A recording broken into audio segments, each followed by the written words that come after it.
But it's a Rover. Yeah, but it's a GTI. Good evening, everyone.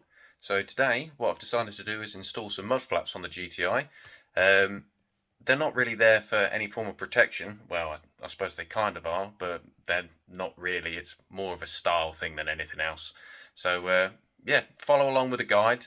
You'll be able to see how to install them on a 25 of your own, if you want to install them on a ZR, or to be fair, if you want to install custom mud flaps on any car. Follow along, it's very easy, and I'll show you how I did it. Let's go! Right, so let's have a little chat through what comes in the pack. So you get 4, depending upon what colour you want, mud flaps. They're all universal fit, and they're this L sort of shape with this pretend carbon fibre look. I know besides these ones being red, there was things like blacks, oranges and all sorts. You get some of these like little trim clip things which would go into your arch liner. In fact, you get 2 bags of them just in case, because I'm guessing you might need quite a lot of them depending on what your car is. And bucking the trend, it actually came with some instructions, which usually if you get any of these sort of like Chinese or cheap aftermarket kits, they don't give you any information whatsoever. In fact, on this one, as it quite literally states, is you need to prepare a paperboard template, making sure that the holes are correct, drill said holes, and then once you've attached the mud flaps to your car, and then tighten the screws. So yeah, exciting stuff. So let's move on to trying to get these installed onto the vehicle then. Right, you now join me at the first step, which is I've got myself a piece of cardboard and I'm going to make myself my paper card template. Going to get the mud flap, pop it on the card, and then use my Stanley fine tip pen because I can't afford a Sharpie one, hence the not quite budget brand, the Stapler brand, which also makes pens. Draw around that, and then I'll get it cut out, and I'll show you what that template looks like now. And if by the magic of YouTube, card around the outside's gone, and what we're left with is a lovely template, which I've got here. Now, what I need to do is go out to the vehicle. I'll measure this up. It will be this side, and then check against it where I'll need to have holes drilled into it. It's probably going to be slightly different for the front and the rear. However, the holes that I do on the front, for the front one, should I say, so let's say I marked it here, here, and here, it'll be this on one side, and then I'll just turn it over the other side for the other bit. Easy. Right, now we're outside. One of the first things you want to do is turn your car on, and what you want to do is turn your wheel so it's not sat inside the wheel arch itself, it's facing outwards. That way you've got a little bit better access to the screws that are around here. Now these, just like the other ones, look absolutely rubbish and rusted through, and I have a feeling that if I hold this at the same time, let's grab one of these, is it going to be able to do it? No, it's just twisting away. Winner. Luckily these are flange screws, so I'm going to go get my pliers and forcibly remove them. So I won't let you watch me do that because I don't feel like having loads of people watching me struggle. I think just me kids and the missus from the window is more than enough. So let me come back to you once I've got these off. All right, there we go. So I've got these out. Look at these lovely tetanus, sepsis, rusty, nasty old blooming screws. Bloody awful. Put more effort into getting those out than I did trying to pass my bloody GCSEs. Anyway, my poor educational skill aside, now that these are out, you can see that the arch liner comes away. You will find, if I'm able to turn the torch on like this, that inside here, you'll find that it's going to be quite dirty and muddy. So you might as well take the opportunity to clear that out. So I'm going to get that cleared out at the bottom there. And then once I've done so, where you've got these sort of like the little screw hole areas, there's 4 on the back here, 1 at the bottom and then 3 that go at the side. All I'm going to do is take my cardboard template and I will line this up under here so that it's there, and then see how it sits sticking out of the side and out of the back. And then once I've got those those holes on here, because it should be the same on this side as well as the other side, I can transfer those holes onto the actual mud flaps themselves and then hopefully go through the process of getting them attached on. So let me do that now. Right, template done. I've just used the cardboard one at the moment, and I've put the 4 screws that came out in there to use it to mark the holes. You can see I sort of made a little bit of a miscalculation on this one, but that fits in, that one's in, and this one's in now.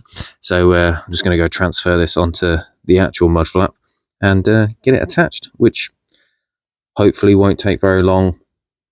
I don't know. It's going to take me a while. I know it's going to take me a while. It always does. I'll see you in a minute. Sorry, I do also want to take the opportunity to say this is all the crap that I just pulled out at the bottom of there, which no doubt, if I left it long enough, it probably would have rotted through and caused some sort of hole. In fact, this side is nowhere near as bad as what it was on the other side, but that's all cleared out now. So let me get on marking up, and I'll meet you back inside the house once I've transferred this template onto the actual mud flaps themselves. Right, it's nice to know that I put my GCSE cutting and sticking to good use. Do you remember PSHE? I don't know who did PSHE or health and social care, but we always used to take the mick and say it was GCSE cutting and sticking because you used to just copy stuff off of the internet and paste it into documents. But anyway, there's my templates, marked them up, which ones I needed, and then I've just drawn the dots themselves onto the mud flap. I've done it on that one, and I've done it on this one. Because those screws didn't, well, they're all rusted through, I had to venture out to my favourite store in the world, Halfords, and go get myself a few more of these cross-headed flange screws, and then I've got some rust-proof washers as well, because I'd rather use those than the plastic ones that came with it. So yeah, I'm going to drill those holes now. These are, I believe they're 10 mil or number 10s. I'll find out what mil size they are, drill out the holes, and then use these to attach the mud flaps to the car. So I'll be back in a second once I've drilled out the holes. Right, and I'm back. Holes drilled. I've done them to 6 mil because the flange is larger than that. I mean, the flange in the washer is larger than that hole. Plus, it gives me that slight little bit of play so that I can just gently fettle them if they're not entirely too straight. So I'm now going to attempt to put this one up on the first arch. And that is the first one on and in, and I think that looks all right. Let's have a look from the other side. Sticks out a bit. Let's just pretend it's rally style, because, you know, rally pedigree, it's not got any. But yeah, I'm happy with that. I'm going to put the other side on now. Right, so looking at the other side, this has now just been attached on. Quite an easy process. It was the exact same as the other side. You can also see all the dirt that's come out of the bottom of it at the same time. Rotated the wheel round just so that I could get to it. Oh, a nice little tidbit which is worth knowing. So that final screw that's round the back there, I found that turning the wheels so that they then face inwards, it was easier to reach with the screwdriver because it was quite difficult with the wheels turned outwards. So doing this makes it a lot easier. And yeah, look at that. I really quite like the way that they've looked. They've all been tacked on nicely. They all look neat, and I'm very happy with how it's all gone. Now, let's have a little look at the vehicle from front on. So this is wheels straight. It looks nice down this side, yeah. Do you know what? I like the way it looks on, yeah. I really like the way that this has turned out. I know it's a bit more style over substance, but it looks good. And from the back, yeah, do you know what? I'm really happy with the way that these work. I know the red's not exactly perfect to the vehicle, but I think it stands out a little bit more, adds that. I think it adds a bit more aggression to it. Do you know what? Let's have a look from down here. Yeah, I really like the way it looks. Next stop is to do the rears, but I don't think I'll be doing the rears just yet because they're not as easy to put onto the back. Basically, what I feel like I'm going to have to do, in fact, if I show you, right, yeah, so turn the light on, here we go. Right, so as you can see down the bottom here, there's only the one screw that I've got here. There's no others that are onto it. Also, I think I'm going to have to take the wheel off if I want to get these attached onto it. I also feel like I'm going to have to put screws into the arch lining, although then again I might be able to put it directly into the bumper. I think it's either going to be wheel off or it's going to be bumper out, and if I take the bumper out, it'll be a little bit easier for me to do and get hold of. In fact, I could probably attach them on before I then reattach this onto it, which, yeah, will do the job. And after that's sorted, then I think it's going to look quite mint, really, isn't it?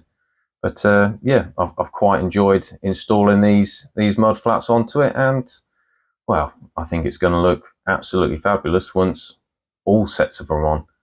So yeah, you know what? I do really like the way it looks. I think it looks awesome.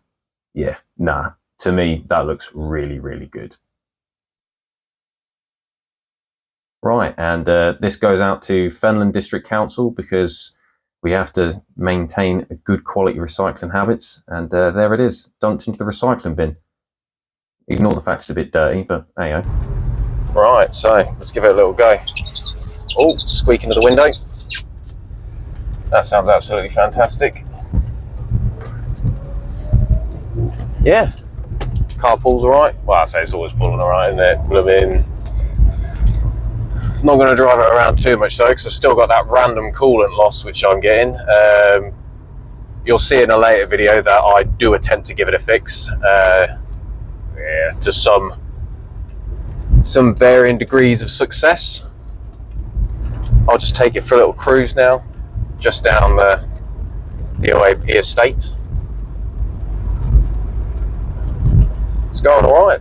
I'm not getting any weird sounds from the mud flaps or anything like that. They're not moving around, they're not wobbling about in the wind, or at least it doesn't sound like they are anyway, which is good for me.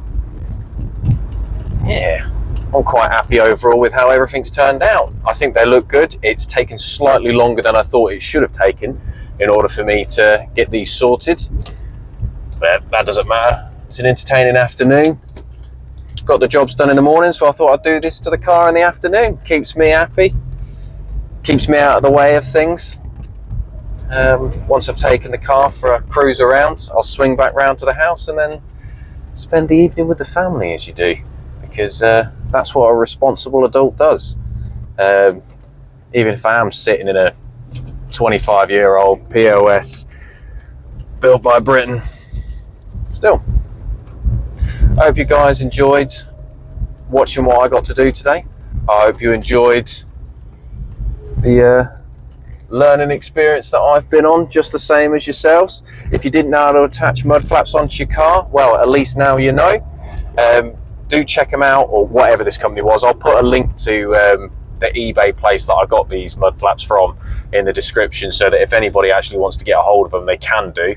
Like I say, they're a universal fit. Because they're universal fit, then that means they can go on pretty much any and all vehicles. This did stipulate though that it goes on to Rover and ZRs and all sorts, so I'm guessing it's sort of like a predetermined, we kind of know these brands will fit these mud flaps, which is good. Loads of different colours available.